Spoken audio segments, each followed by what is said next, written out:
Hey y'all, I hope you'll join me on this little adventure. Today we're going to be going to the mysterious Island of the Dead, otherwise known as Red Ash Island, West Virginia, in the New River Gorge National Park. It has a pretty fascinating history of being both a quarantine island and a place where families could go on the weekends for leisure. I hope you'll check this out.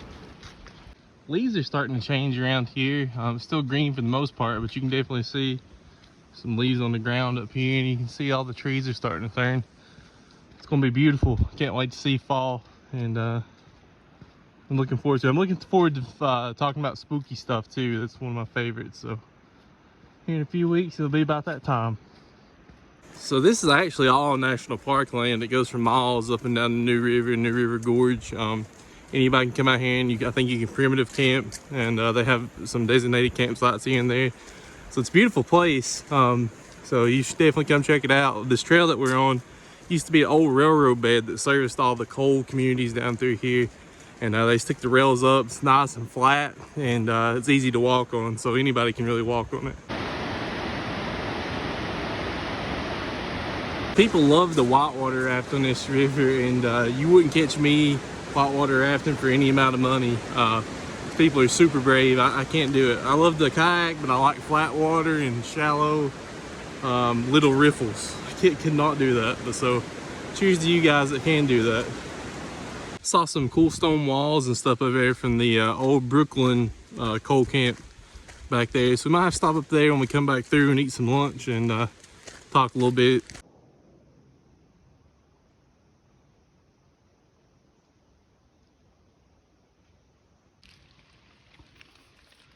Pottery right there, that's kind of old style. Like I said, we're in a national park, so I'm gonna leave it right there where I found it. We're getting there slowly but surely. It's a nice little hike, actually. I really enjoy it.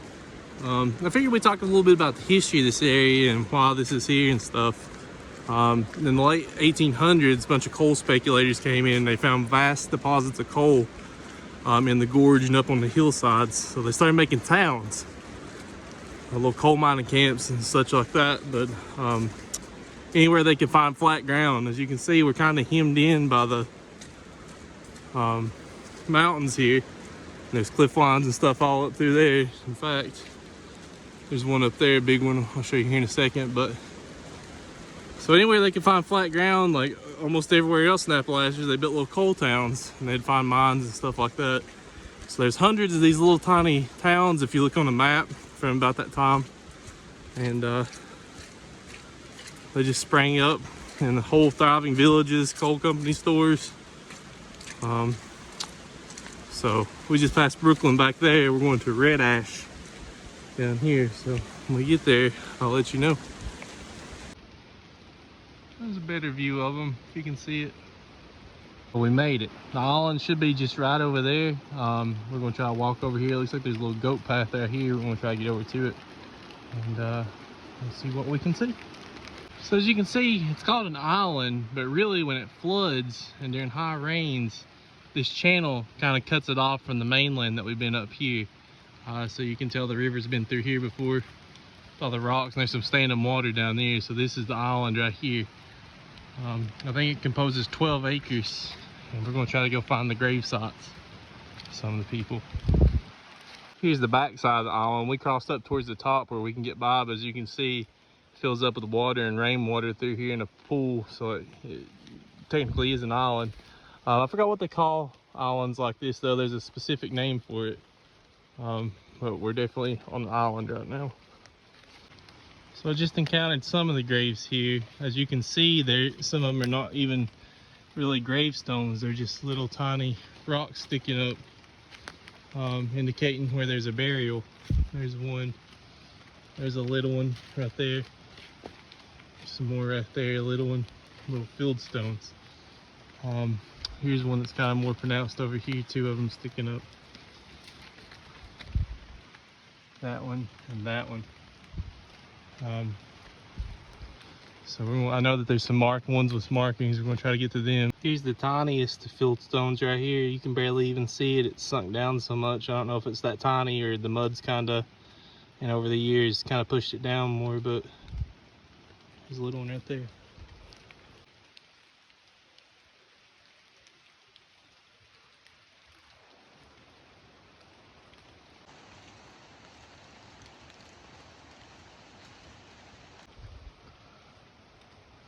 This is sad when some of the stuff that it says.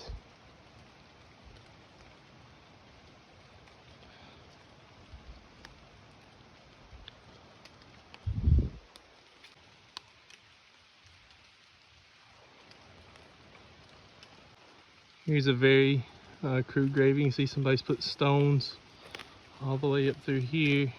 A little burial. I assume that's probably a child by the way it's laid out that way, or a very small person, because I'm 6'2" and laying on it. I don't think that's about the size for a normal adult.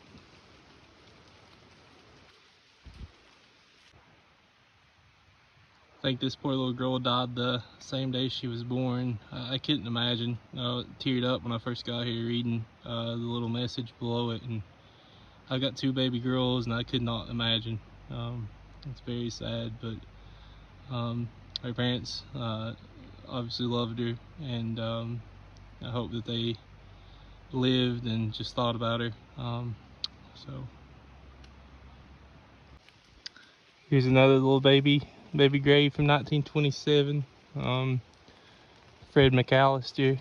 Looks like the Park Service is gonna cut down these stumps right here, which is good. They got it flagged right there. But yeah, little baby Fred. Hopefully in the next life he'll be reunited with his parents. It's very sad. I don't know. So let's go see if we can find some more and see where they're at. But they're scattered literally all over this island. There's graves. In the 40s, somewhere down here on a flat spot, we're kind of hilly right now, but they made a baseball diamond. And this place was home to all kinds of community events, as well as one with the graveyard back there after all the stuff happened, like the influenza and some believe smallpox as well. But they used to have community events here, a baseball diamond, there was swimming holes. So this was kind of a center for the Red Ash community to come and gather and have a little bit of rest and relaxation. They didn't get much because it was just a rough job. I'm sure just deadly rough job, mining coal all day long and only getting maybe a day to yourself on Sundays. But yeah, supposedly somewhere through here there's a big baseball diamond, or used to be. So Red Ash started as a mining community in the late 1800s, and during the late 1800s a smallpox epidemic swept through the whole New River Gorge area. I think they estimated it killed about 30% of the whole population.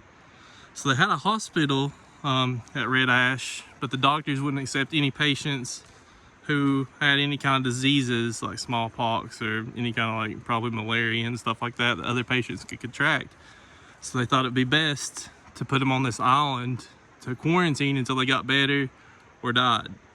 So the coal companies had doctors, and one of them set up a kind of like a quarantine island here, and they built 2 barracks and I think a hospital, and the 2 barracks housed both men and women separated, and they either lived out their days here until they could go back on the mainland, or they died here on the island and were buried.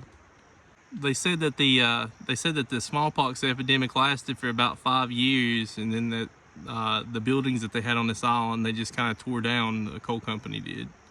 So if you look around, I showed you a bunch of unmarked graves with just field stones sticking up. So that happens so much. When people couldn't afford to get a granite headstone or even a headstone to carve, they would just they'd bury them and place one of those field markers signifying where the grave's at. So some archaeologists and historians think that there's hundreds of people buried on this island throughout the years. But a lot of them, sadly, the field stones have been moved, or people have messed with them, and there's just no way of knowing where all the graves are actually at. Tragically, in 1900, a coal mine explosion killed 46 people, and most of them are buried here on the island. Again, in 1917, when the great influenza pandemic swept across the United States, it hit this area pretty hard as well too, because everybody was, mining coal and stuff and in close proximity to each other. So untelling amounts of people from that pandemic are buried on the island as well. So it looks like at one point this grave was actually fenced off with this little gate and iron fence here. But something's tore through here and messed it up. Somebody did put a cross there here recently, so that's very nice. So I'm sure that there's a lot of people that have ancestors out here, and people come here to pay their respects. I just really wish that the field stones for people they're at least marked with a name, but you find that commonly in Appalachian in a lot of places. Picked a few flowers on the way in here. I don't know what these are actually called. There's just like 2 or 3 of them. I figured we put them on a grave if somebody that's unmarked, just to show our respect, and to maybe say a little prayer for them. So let's see if we can do that. So we'll just lay them right there, and I'll say a little prayer for them. Hopefully they have found peace here, and their next afterlife is better than this one.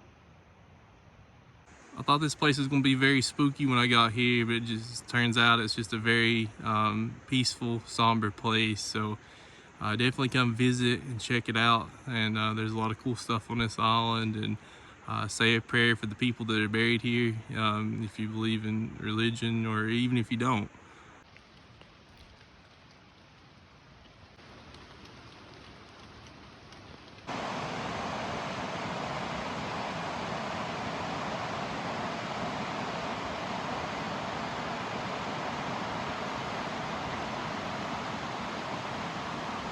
Here's some old tree carvings. I think that says 51 maybe right there. I saw 80, 81 right here, so some of them are 85 modern, but some down here that looks a little bit older. It's a pretty old tree. I said earlier, I think I started tearing up when I saw those baby graves. Makes me very sad. I don't know what I'd do. I have 2 little girls at home, and I just don't think healthcare was that advanced back then. I know even in the 30s, my papa had 2 little sisters, and I think they both died from appendicitis. This is in the 30s. They couldn't get them to a doctor in time, and they're buried at their family cemetery. So I know when I went with him, he would get real sad, and I would too. I mean, it's terrible, but I'm glad that we have modern medicine, and babies live a lot longer. So.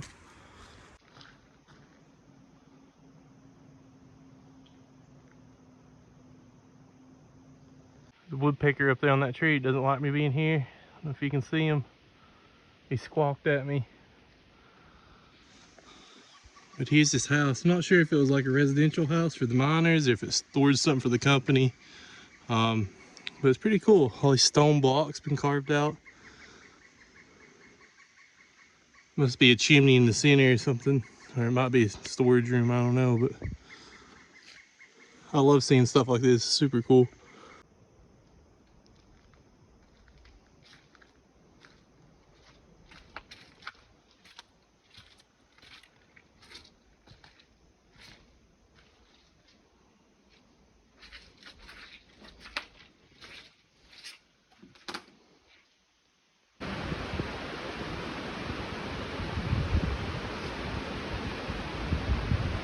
I'm sure there's a lot more marked graves that we didn't get to see, but I'm gonna save that for next time.